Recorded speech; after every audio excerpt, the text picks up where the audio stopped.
Buti ng Diyos na aking kinamulatan, ulos biyaya ang siyang nakakaftan.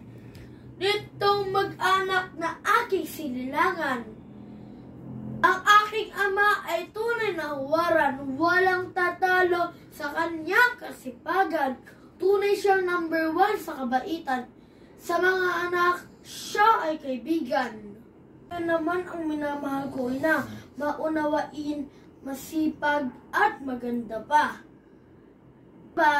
Payo at pangaral niya, ilaw ng tahanan, dulot ay ligaya.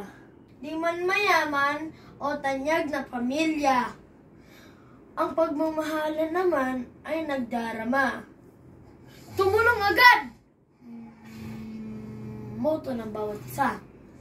At bigkis ng walis ang aming kapara. Salamat po, Bao.